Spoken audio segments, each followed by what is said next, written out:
Good afternoon and welcome to our RegTech Edge No Borders program on financial crime solutions. My name is Simon Callahan, the new CEO of the RegTech Association. It's nice to meet you all. Heading into our acknowledgement of country, in the spirit of reconciliation, the RegTech Association acknowledges the traditional custodians of country throughout Australia and their connections to land, sea and community. We pay our respects to their elders past and present and extend respect to all Aboriginal and Torres Strait Islander peoples today. In acknowledging country, we honour the resilience, wisdom and innovative spirit of Indigenous communities. Going into housekeeping, today will be recorded and every registered delegate will receive the link. Please turn off your cameras and mics unless you are presenting. Thanks. We ask that all questions be asked in the chat, please. Please don't be shy in asking questions. I'll ask the presenters to jump directly onto the chat to answer the questions directly from there. There will be some polls that come up now and then. We would appreciate your input as these help us with industry trends and with the quality of the programs that we offer. Now, it's my pleasure to introduce our first speaker, Richard Lee, who will provide us with an overview on the current financial crime landscape. Richard is an executive director in KordaMentha's financial crime team, where he works with businesses across a broad range of industries to assist in protecting them from financial crime. Richard has previously held executive roles with AUSTRAC, where he developed and implemented their education and outreach function, and prior to that, with the Australian Federal Police as a proceeds of crime and money laundering investigator. Over to you, Richard. Thanks, Simon, and thanks again to the RegTech Association for involving KordaMentha. I'm going to talk about the landscape, but I think I'll focus on the reforms because that's on everyone's mind at the moment. Reforms to the Anti-Money Laundering and Counter-Terrorism Financing Act. I'll try to give you a very thorough overview. I'll skim across the top of some key areas that are the focus of the reforms in 10 minutes. So if I go to slide 3, I realise that the knowledge is probably varied in the audience, but just very quickly, the changes to the Anti-Money Laundering Act involves introducing real estate agents, professional service providers and dealers in precious metals and stones into the regime. And it's going to take the regulated entities from numbers to about 17,000 at the moment to over 100,000. So significant change. Professional service providers, that includes real estate agents, lawyers and accountants, as well as conveyancers. And secondly, changes to the existing regime. There's changes around digital currency exchanges, remittance service providers and financial institutions, some of the obligations they have. But there are broader reforms as well to simplify, clarify and modernise, and I'll focus on that today. The next slide, please, and one after that. So this is actually copied from the AUSTRAC website, from the AUSTRAC consultation paper, and this is what the future is going to look like. The Act, of course, was passed in November last year, and we'll talk about some key dates in a minute. At the moment, the Act and the rules are around the same size, around 300 odd pages. I don't think that's the ideal state, and that's not probably what the intention is, or was, I should say. Going forward, the rules will be a lot narrower. So the Act will be, what are my obligations at a higher level, and what is the reporting entry, what are reporting entities required to do. Whereas the rules are going to more specifics about the requirements and the exemptions, importantly. Now, the rule structure at the moment, I think AUSTRAC admit this themselves, are convoluted and disorganised. They've had a lot of amendments, and it's quite difficult to navigate through to understand what your requirements are, but also what your exemptions are. So they're going to be structured a lot clearer and help businesses to understand exactly how they're impacted. And you'll see there the size of AUSTRAC guidance. In a risk-based regime, guidance is critical, and guidance is going to do a lot of the heavy lifting in the future. So how do you meet your obligations, and what tools are available to support businesses? I'll just turn to the next slide. Some key dates here. Now, some of those dates are already passed, but if I just focus on Well, the most recent date or change was the 31st of March with the commencement of changes to tipping off offence, and we'll talk about that in a second. Between May to July, we've got public consultation on draft core guidance with industry peak bodies that's occurring now. In August, finalisation of the AML CTF rules. Then we've got the finalisation of core guidance in October of this year. Following that would be targeted consultation on Tranche 2. So Tranche 2 are the new players into the regime, their specific guidance, and then finalisation of guidance for them by the end of the year. Again, it just shows that guidance is going to do a lot of the heavy lifting in a risk-based approach. Key dates for next year, of course, 31st of March next year is when obligations come into play for the Tranche 1 businesses, and AML obligations commence for the Tranche 2 in middle of next year. So it sounds like a long way away, but we all know that it'll be here very soon, and we encourage businesses to think now and act very soon. Post 2026, then we're going to look at the AUSTRAC will be looking at the International Value Transfer Service reporting. Next slide. Just quickly overview of some of the key changes in the reforms. Risk assessments are going to include proliferation financing risk. So something new, and AUSTRAC has some guidance around that. The reforms have included an additional matter. So not only did the business have to look at their customer types and services they provide, but they also have to look at communication directly or indirectly from AUSTRAC that identifies their risks. The reforms also mandate reviews of risk assessments if there are any significant changes and if triggers do not occur every 3 years. So that's something new to be put in the legislation. AML CTF policies. So I should say the AML program is simply the MLT risk assessment and AML CTF policies. So the AML CTF policies, many of the existing policies that businesses have around training their staff, employee due diligence, governance arrangements, customer due diligence, and AUSTRAC are set to put some guidance out around that in the future. They must be risk-based, of course, and penalties are associated with not complying with the policies. There's going to be changes to the governance arrangements, so governing concept of governing bodies, which is an individual or group of individuals with primary responsibility for the governance and executive decisions of a business. And they'll be responsible for ongoing oversight of MLTF risk and ensuring compliance. AUSTRAC's recognised the importance of compliance officers, and that's been elevated from the rules to the Act.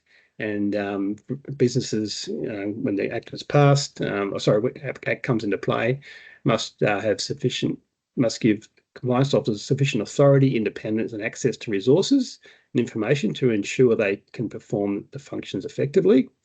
They must be a resident of Australia, and they must be a fit and proper person. So quite a few changes there for AML compliance officers. The concept of a designated business group is to change to a reporting group. There'll be more flexibility. Non-reporting entities can join if they meet the criteria, and non-corporate structures like franchises and partnership arrangements can also be formed. Customer due diligence, the applicable customer identification procedures and the rules at the moment will be abolished, and it'll move to a more outcomes focused. So what that means for businesses is that risks of customers will drive what they do in terms of customer due diligence, and there's sort of a change in terminology, or if you like, around initial customer due diligence, ongoing CDD, enhanced CDD, and a simplified CDD. Tipping off has already passed, of course, and it's actually streamlined to focus primarily on preventing disclosures of SMR information or suspicious matter information where it would or could prejudice an investigation. So that's a real positive because it has caused quite a few problems for businesses in the past. And there is guidance that AUSTRAC have issued, and we've also published some guidance on the KordaMentha website. The final area is around value transfer services, so combining the electronic financial transaction reports and designated remittance arrangements, both domestic and international transactions. And what it will require is the movement of payee and payer information with the transaction as part of the transfer message. And reporting for IFTIs, well, it won't be called IFTIs anymore going forward. They'll be called International Value Transfer Services. That's sometime from after 2026. So that obligation will change, and So watch this space of when that time frame will commence. My final point is that the next iteration of the AML CTF rules are set to be released, I believe, next week. So those that are waiting for it, you'll see them next week, I believe. And there will be a focus on the reporting requirements as well. So those who have got solutions around reporting, definitely check that out and provide a submission if you feel you should. I'll pause there. There's my 10-minute. Thank you. Thank you, Richard. Moving on to our RegTech showcase, we have 6 presentations for you, showcasing a diverse range of solutions that solve for the various aspects of financial crime. A reminder to our presenters that you have 5 minutes. At the 4-minute 30 seconds mark, I'll turn my camera on to let you know that it's time to wrap up. First up, we have Nate from Lab Group. Thanks, Nate. Thanks, Simon. Hi, all. Great to meet you. My name's Nate Johnston. As Simon mentioned, I run the client relationship function at Lab, and it's great to present to you today. So, who is Lab? We're your experienced partner in lifecycle management for clients and investor onboarding. We were founded in Melbourne back in 2010 and have since grown to be one of Australia's leading onboarding solution and lifecycle management providers within the financial services landscape. Next slide, please. So ultimately, what we look to provide is solutions to financial services clients and licensees, where we look to digitize engagement solutions and onboarding for investors and advisors and associated parties through to the ongoing lifecycle management. So we provide fully secure and fully integrated tools for compliance and customer management. And we enable multiple different channels to facilitate those online applications. So where we initially focused our product and grew from digitizing paper forms, we've now grown to a fully fledged client lifecycle solution. Our main segments are stockbroking, wealth management, banking, and also managed funds, but we also do a lot in crypto, margin FX trading, and also global corporate verification as well. So we have our 3 pillars of engage, verify, and service. Verify then talks through the relevant AML and KYC checks that we facilitate as part of the onboarding process, but then also the ongoing lifecycle processing. We've also baked in a lot of your market-leading anti-fraud solutions, orchestrating a lot of that data verification, streamlining processes, and also through all that, saving valuable time and resources from both the clients that we're onboarding, the administrators that are actually utilizing our tool, but then also automating data flow to behind-the-scene processes and databases. The third pillar is service. So, our team provides a lot of operational support and strategic guidance. We've been around nearly 15 years as a company now, and there's a lot of deep industry knowledge that we've been able to utilize from our clients across multiple different financial services sectors to leverage a lot of valuable insights. Next slide, please. So why do leading regulated entities choose Lab? They use us to digitally engage and continually improve their processes. They utilize us to help orchestrate multiple problems which they may have. So we provide quite a leverage and smart verification engine to actually streamline all the KYC requirements that they may have. And a lot of our specialty has actually come from streamlining more corporate and complex engagements through to your kind of simple individuals. Managing fraud and mitigating risk is obviously a key part of the process we need to solve. And as Richard was highlighting before, there's a lot of change happening in that space. So we help to automate and streamline those compliance perspectives. And then as we kind of scroll through there, that helps to reduce your handling costs. It helps to streamline your operations. And with our basically API-driven infrastructure, we're also able to automate and distribute integrated solutions into both downstream systems, whilst also allowing API data feeds into our systems to streamline when it comes to bulk remediation processes. Next slide, please. So this is a bit of a snapshot of the Engage framework that we utilize. So we have fully customized white labeled solutions. all branded based on our clients' requirements, and we can utilize both public URLs or magic URLs that may be sent from third parties or advisors who may initiate on behalf of their clients. And then we have a fully kind of customized and catered KYC AML capture product-driven workflow where all your dynamic iterations, FATCA, CRS modules are all built in, along with comprehensive digital signing and audit and compliance trails. Next slide, please. We then complement all the engagement framework with the verification framework, and we can both enable that via our engagement framework or via a direct integration, which enables direct verifications where anything from your individual to corporate verification, biometric capabilities, and then fraud detection is built in. Next slide, please. And then just wrapping up quickly, we've got all of our service elements here, where ultimately, we're working with the top 5 of 10 fund managers globally to help streamline a lot of their verification and onboarding needs. There you go. I think that's 5 minutes. I better wrap up there. Pretty much on the dot, Nate. Well done. Thank you. On to Paul from IDverse. Yep, perfect. Hello, everyone. For those who don't know, I'm Paul Warren-Tape, Chief of Risk and Compliance at IDverse.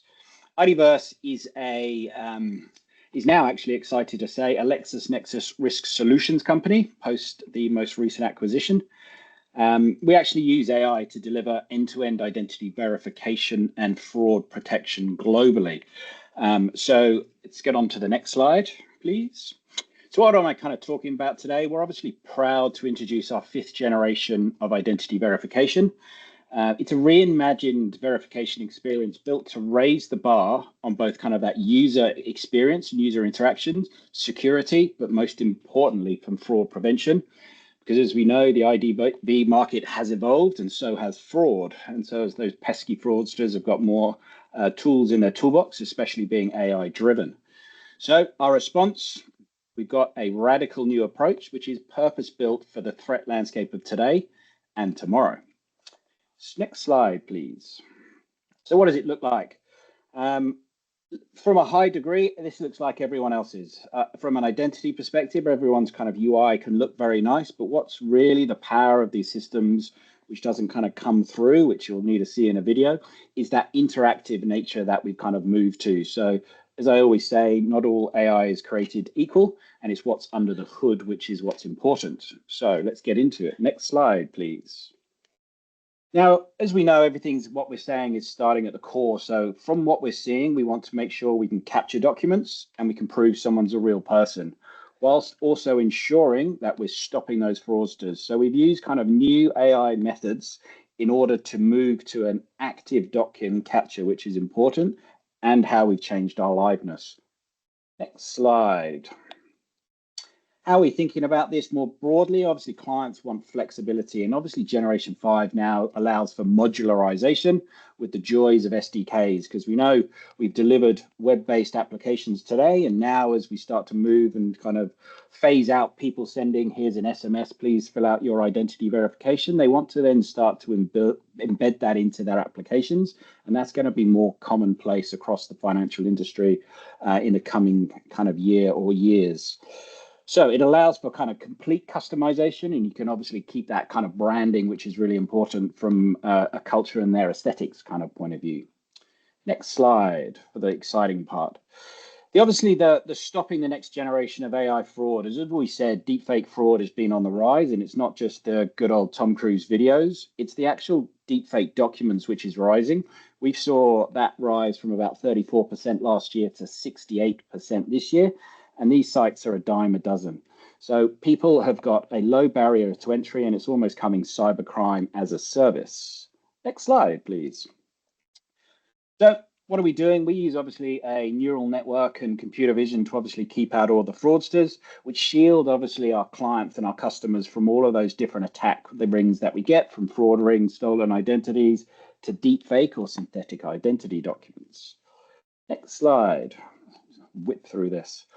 The shift to active documentation authentication. This one's the most exciting, I think, some of the pieces. It's actually moving from a still capture image to now an interactive and using that kind of liveness capabilities. So Gen AI kind of uses some camera AI and also our own proprietary video codec, which enables us to do kind of real-time error handling so you get more accurate captures.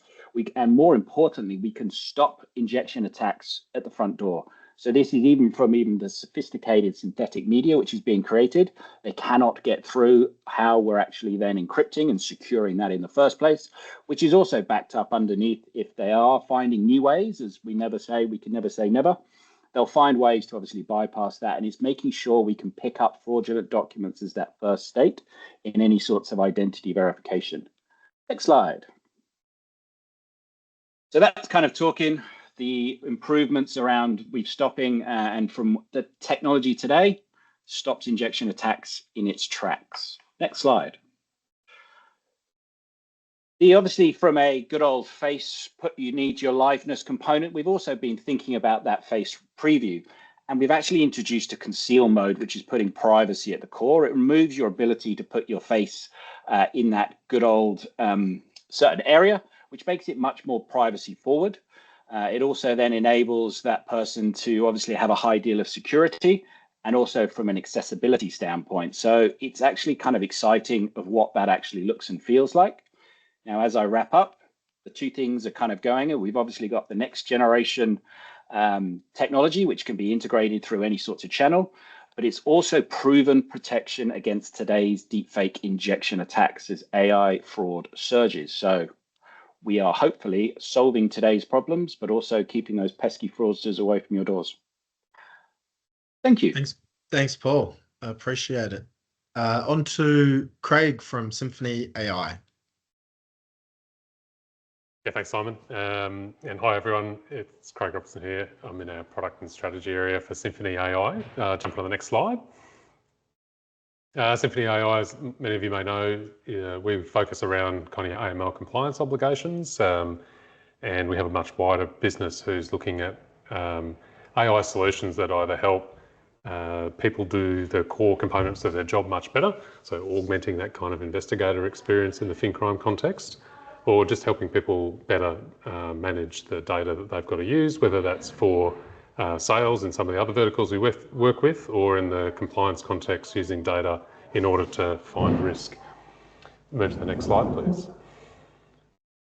So thinking about technology curve, I won't focus on all the traditional components of the screening and risk rating and TM in great detail today, but I just want to think about less the detection side today and more the automation side, and think about technology curve and what we've experienced. So many of us will be familiar with robotic process automation or RPA to get things going quicker, one-touch type experiences and so forth. And in the last couple of years, we've seen advancements in that regard with co-pilots coming to life, and we've productised those to help people collate and analyse and summarise data. And now we've entered the next step around agentic technology that allows tasks to be completed autonomously. And where we see the tomorrow aspect of that is that you have an ecosystem of agents working across your fin crime operations to highly automate that process. Next slide, please. So where does that fit into the broader platform from the Symphony AI perspective? Intentionally ground up here, we see obviously data continues to be the lifeblood that feeds into financial crime and risk detection platforms. The risk models then interact with agents in order to then perform the tasks once things have alerted or are raising risk profiles. And then that interacts with your human UI or user interface for people to understand those risks. Keep going, please, on the slides. So what is agentic process automation from a definitional standpoint? As the name suggests, it's around kind of self-directing tasks with technology at the centre. You can use any type of data. It doesn't have to be structured. It can be inside or outside your organisation. And I guess one of the beauties around the use of agents are around the ability to provide continuous feedback and new learning to those agents, which could be anything from learn a new typology in the financial crime context to a new or a change in process, or some deeper investigation capabilities that you'd like to introduce. won't touch on all 4 areas in the boxes there, but I'll talk about one, which is the collaboration. I mean, agents are designed to work with us, if you like, people, but they're also designed to work together. And I think that's a really key component around how you envisage this in the future. So I'd sort of say, think about today's world where you might have a team leader working with a team of 10 or 20 people, say in a screening or a TM function. In the future, which is very close reality, is that that same person can be working with a team of agents who execute all the various tasks. They provide them the feedback, the direction around their investigative tasks, and they work together to complete those financial crime operations components. Next slide, please. So I'll introduce you to a couple of the basic agents just to bring this to life for you. Again, we'll work our way up from the bottom. If we think about some of the tasks you do in financial crime operations, you might go out and do some open source intelligence research, online research. Agents can be executing this, gathering the data, assessing its relevance, summarising it and bringing that back into an investigation context. In parallel, a transaction agent can be reviewing 6 or 12 months of transactions relevant to the typology of why that risk or screening event has triggered. And then a manager agent will interact with the outputs of the transaction and the researcher agent to say, actually, I like what you've done, or in fact, you found something interesting there, so go and dig a little bit deeper, and then be able to provide an investigation summary or report so that that human in the loop context can start to engage with the outputs across these agents. Next slide, please. So just in terms of how do we develop agents, they're quite personalised in the sense that if you pick up, say, a current process or way to do things, then that's how agents will be trained. Obviously, they can be trained to change those processes in the future, but they become very specific to your scenario. They become a workflow that becomes engaged with people. And then obviously they have an auditable and explainable kind of log history around how they work and a set of KPIs for the performance of the agents as well. Next slide, please. So to wrap up, if I go back to that researcher agent, how is that helping? So it's really automating a lot of the tasks in level 1 and extending now into level 2 and 3, which is a really core component of what agents opportunity presents. And for those who are managing functions or leaders who need insights to risk, you're getting a much quicker accelerated performance to that. So if you'd like to know more, reach out and we're keen to jump in and try stuff with you in those lighthouse opportunities. Thank you. Thanks, Craig. And on to Rico from FCC Analytics. Thank you. My name is Rico Tang from FCC Analytics. And we have offices in Melbourne, Hong Kong, and Singapore. And since 2019, we have been serving retail bank, digital bank, asset management platform, and also the virtual asset training platform. And next slide. And what we offer is end-to-end AI-powered KYC and also AML compliance solutions, and to support your compliance journey. As you can see, right, we offer name screening, customer due diligence, transaction monitoring, fraud management, compliance board, and underneath, right, we also have other tools to help you to do investigation, and such as case management, network analytics, and also news analytics. Next slide. I'm going to focus on highlight on 3 use cases, help you to understand right, how we are helping right, our clients. And all of these use cases right, are in the banking sector. And from left to right, I'm going to start with the AI for transaction monitoring. And that was about 2 years ago. And a licensed bank based in Hong Kong. And they start to, I would say, right, they started to charge of a lot of false positive. So they've been using rule-based transaction monitoring to deal with that. So we sit down with the clients and then we start to understand right, their problems. And that was about 2 years ago. So we deployed it, right, the first AI, which integrated to their existing transaction monitoring. The entire process, right, was pretty smooth. And the bank has roughly about 50 branches and also thousands of false positive right, per month before we come in. After, right, I would say, right, the early training and also the POC, and we're able to demonstrate right, what we can do. And then after the deployment, and based on the result of the POC, we're able to demonstrate right, about roughly 30% reduction in the false positive. I think people are going to ask, right, why can't they reach, right, the expected level? And probably, right, 50 to 60%. It all depends on the data quality. And so I would say, right, the digital banks, because they're new, in terms of the data quality, they will have a more advantage, right, compared to the legacy retail banks when you come down to, right, the AI implementation for transaction monitoring. And not only they're able to, right, I would say, right, I would say, right, less work, right, on the alert side, and we also help them to achieve roughly 30% staff cost saving. And the case was a first case, right, in Hong Kong. So we're able to work with the client and to prepare to answer the question coming from the regulator to win their trust. What about other banks if they do not have enough data set, right, to train the AI model? Is there nothing they can do? And the truth is not. And lately, we launched another product called the Federated Learning AML Network. And it is being supported by 2 digital banks. And they have a total client base of 600,000. And the reason why they would love to have this new technologies, because under these new technologies, and they are able to train our deployed, I would say, AI models, and to use their own data to train it. However, they're able to share some insight coming out from the AI model, but without any, I would say, exchange of customer data, which is a breakthrough, right, for those smaller financial institutions, and they are being limited, right, by their data set, right, for the AI training.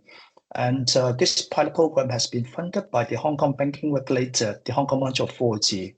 So we're hoping that, right, we can bring it to Australia and to help, I would say, right, other banks who are interested, right, to form a bank alliance and to make use of technology. And another use case, right, will be another licensed bank and to support the investigations. So we help them, right, to upgrade to our next generation network analytics, which is, right, a very important tool for banks. I would say, right, to based on the chill hit, what we call, coming from the alert, and then start to do the investigation. The purpose of the tool is help them, right, to map out the relationship of the accounts and also the money flow, which is very powerful too. And for the banks, right, before they can confirm, right, the case and submit it, right, the suspicious matter report to the Australia or the other regulators around the world. And compared to the legacy tools, and our one is probably, right, 10 times faster, I would say, right, which is helping them, right, a lot.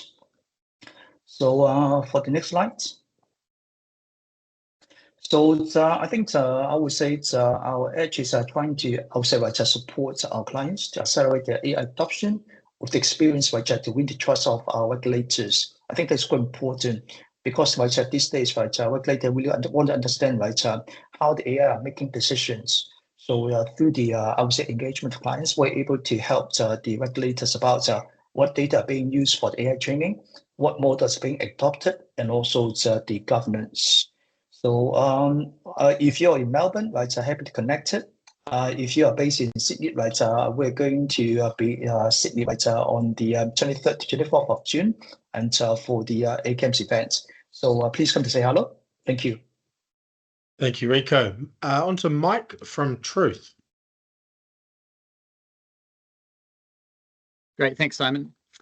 Yeah, maybe you can jump straight to the next page, actually. So hi, everyone. My name's Mike Simpson from Truth. At Truth, we specialize in detecting deepfake fraud attacks.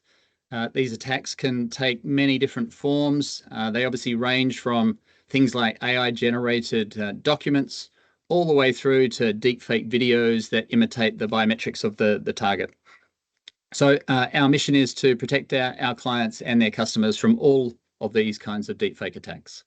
Next, please. So it's fair to say that deepfake attacks are already happening at scale. On the right-hand side of this slide, you can see a real-life example from one of our clients. In this case, the fraudster has purchased these ID documents from the dark web, and they've deepfaked their own face onto the stolen ID document. Most verification solutions can't detect this level of deepfake fraud.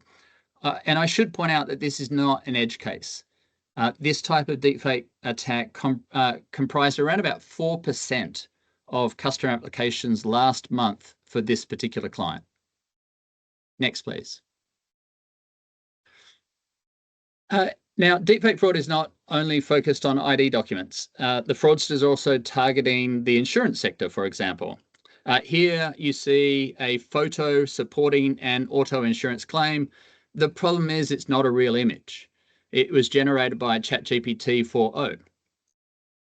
These AI-generated images have become hyper-realistic over the last 12 months. 12 months ago, a fraud inspector could probably detect the difference between an AI-generated image and the authentic specimen, but it's no longer the case. Next page, please. And the Gen AI models are also used to modify documents. And so these documents might be in support of a new application for a loan, might be in the support of an insurance claim. Now, we see two types of modification. One is where the fraudster is splicing a particular segment of the document, in this case, the signature zone. The second scenario is where the fraudster is creating the entire document from scratch using an LLM. Next page, please. So we think that there's no single model that is going to detect every kind of deepfake attack. We believe it's critical to have a portfolio approach where we're using a multitude of checks that can detect a wide range of different fraudulent attacks. Next page. The first check I want to share with you is the test of user liveness and the face match. Now, this is not new, right? There's a whole bunch of liveness checks in the market. A key benefit of ours is the ability to use it across a wide range of devices and to trigger it based on the risk of any given authentication event. So for low risk events, you might use a standard 2FA method like an OTP, but for high risk events like the transfer of a large sum of money overseas, you then want the added assurance of dynamically requesting the user to step up to face authentication, including liveness. Next. The second check is a one-to-many face comparison. By the way, it's really important to note here that whenever we're dealing with biometrics, we don't store the faces, or we don't store the PII that we extract from the document. We convert the faces to vectors. We convert the PII to one-way hashes. And so what we're doing is we're comparing those vectors and hashes to look for inconsistent combinations that are associated with identity fraud.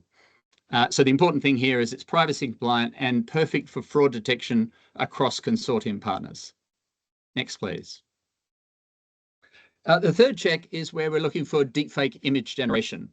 So we update our models every month so we can assure our clients that our deepfake detection works even against the latest versions of the image generation tools. Next, please. The fourth check is where we enable detection of repeat images. So you can see an example here of repeat car images, but it also works equally well for things like invoices, bank statements, and photos. We accept any image type and any image format. Next, please. And we bring all of this together into a fraud graph view, which then shows the connections between the fraudulent events and also the fraudulent syndicate members. And last page, please. Now, all of these checks can be easily run by any client by submitting the image to our API, and we return the response in sub 10 seconds with all of the sub-checks run and explanations as to what's the root cause of the fraud. So we'd love to talk to you about your particular use case and demonstrate that our solution can detect a wide range of deepfake fraud. Thank you, Mike. Ian from Cyberoo AI. Wonderful, thank you. So good afternoon, I'm Ian Russell and I'm with Cyberoo AI, and our mission is to reduce the victim impact of cybercrime. So we're all here because whilst advancements in financial technology and the widespread adoption of AI is benefiting financial institutions and consumers across the globe, it's also benefiting our adversaries, creating new challenges for government legislation, regulated entities, and consumers.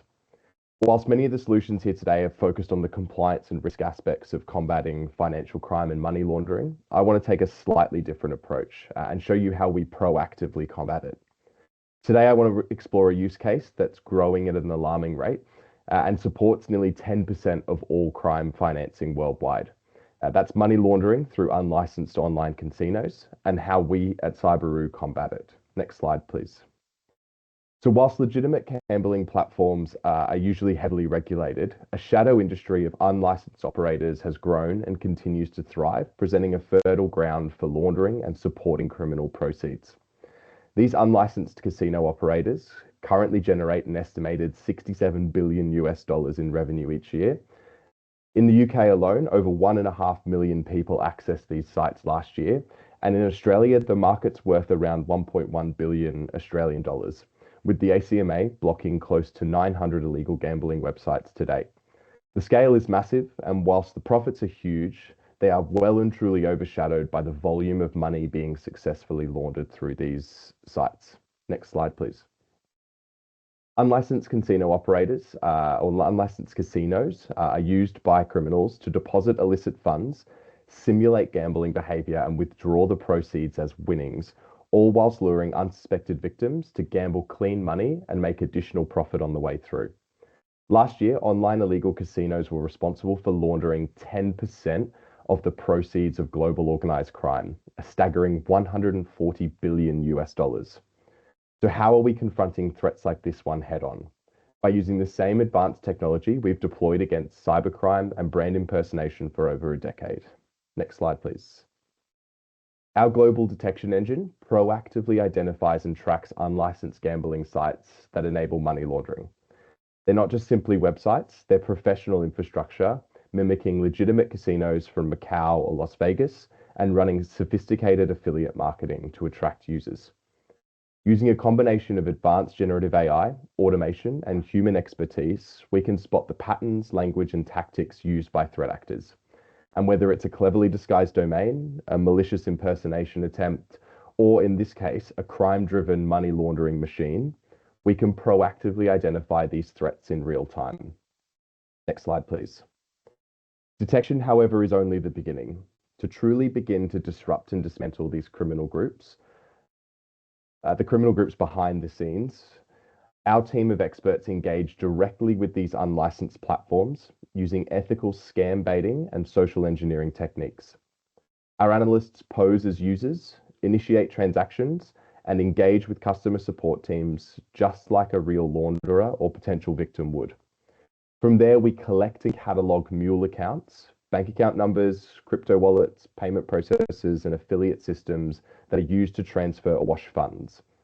We build a catalog of intelligence, usually only found in law enforcement agencies, catering specifically for financial institutions and regulators, enabling the shutting down of laundering or mule accounts at the source. It's a rare but powerful view into the infrastructure underpinning the digital money laundering, and it's one that's actionable, not theoretical. Next slide, please. Finally, with the threats detected and the intelligence gathered, we act. So our proactive team operates globally.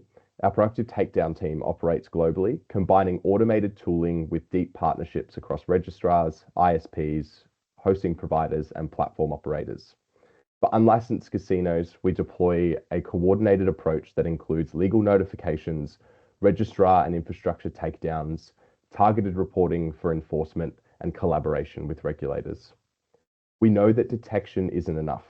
Rapid disruption and dismantling of the digital and financial infrastructure supporting criminal groups is the only solution to combating finance and cybercrime. Next slide, please. But don't just trust what I'm saying, trust our customers. Over the last year, we've supported 1.9 million users directly and tens of millions indirectly, proactively detecting and taking down cases of cybercrime. We protect organizations like international banks such as HSBC and Morgan Stanley, and 6 of the 10 largest casino brands worldwide. Next slide, please. So if you'd like to understand more or understand the wider application of our technology, please get in touch. Thank you. Thanks, Ian. And thank you to all of our presenters, some very interesting solutions combating financial crime there. Also to Richard for providing a current overview of the dynamic financial crime landscape. If you'd like to watch any of the presentations again, keep an eye on your inbox as the recording will be sent out tomorrow. And if you're interested in connecting with any of these organisations, feel free to reach out to us. We're always happy to provide introductions to our members. We'd appreciate it if you could take a moment to complete the satisfaction poll on your screen now. Your feedback helps us improve these programs. And thank you all for attending our program today. We hope to see you at another event soon. Thank you.